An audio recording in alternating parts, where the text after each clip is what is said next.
welcome to Bike Channel Kenya. I'm Kavek, your host, and today we are looking at the KTM 1290 Super Duke R, aka the Beast. Now, normally when a company calls their bike some exciting name like the Beast, it is some clever marketing.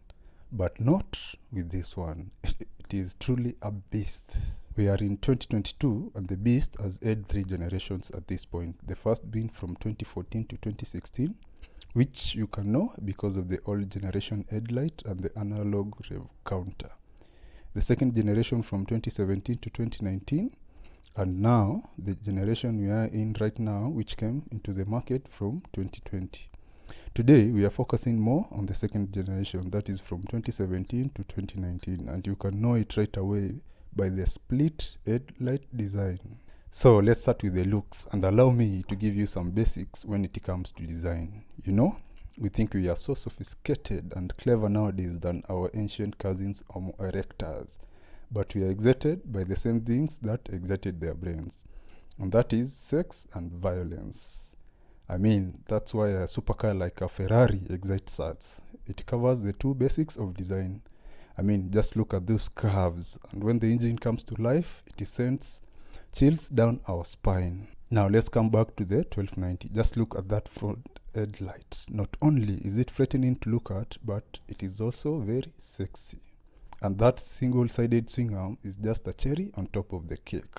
And when you rev the engine, people get scared, covering the violence part of the design. So when it comes to design, KTM really nailed it on this one. Let me know what you think of the looks in the comment section below.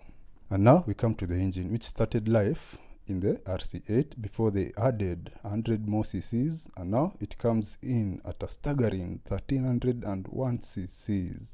Not only that, but it is a V-twin, meaning when it comes to the torque department, you can stick it in 6th gear and cruise to wherever you are going the whole day. The engine produces 177 horsepower and a staggering 145 Newton meters of torque. For comparison purposes, the R1M we tested earlier in the year produces 114 Newton meters of torque. That means with the Super Duke, you will be power wheeling everywhere when you turn off the anti-wheelie, and you will be replacing the rear tire thrice before replacing the front. But all that said and done, when you just want to cruise, it can be a very gentle beast, this one. And before I forget, the fueling is spot on. There is no jerky throttle or dead spots in the rev range. Now to the electronics. With so much power, the twist of the throttle also comes a lot of responsibility, not only from the rider but also from the manufacturer. So it has a lot of riding aids. Obviously, you have the basics like traction control, ABS, but this one also has cornering ABS, something called the slip control, which acts like a slipper clutch of some sort, a quick shifter, and anti-wheelie. Ride modes include rain, road, sport, and track.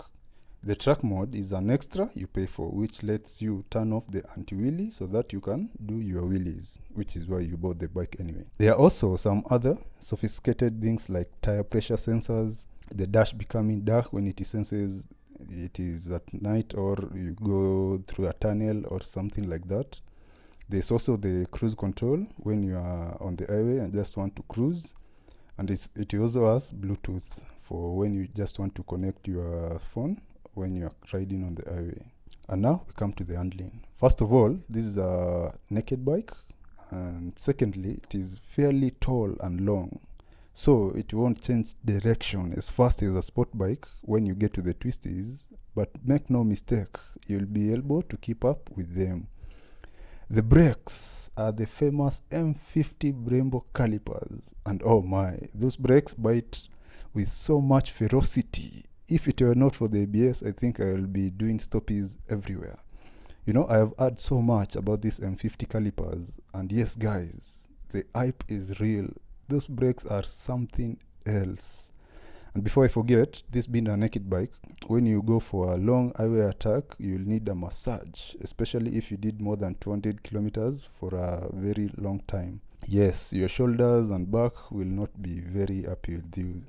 And now we come to the price. We can't forget that we are in Kenya and we buy almost exclusively second-hand. So this model will go for around 2 million to 2.5 depending on the year, the mileage it has.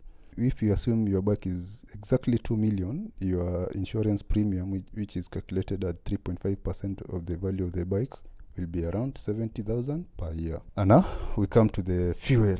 A full tank is 18 liters and the bike consumes 17 to 20 kilometers per liter depending on how hard you are going. So that means you have a range of about 300 kilometers with a full fuel tank. So what are my final thoughts? First of all, don't even think about it if you don't have enough experience, unless you are tired of life and want to commit suicide. Secondly, if you are a wheelie junkie, then this is the bike for you. So there you go. Yes, it is a great bike. It is not cheap to buy or maintain, but for most people, it is a dream bike. So yeah, there you go. You'll see more videos of it in the coming weeks. See you on the next one. Ciao.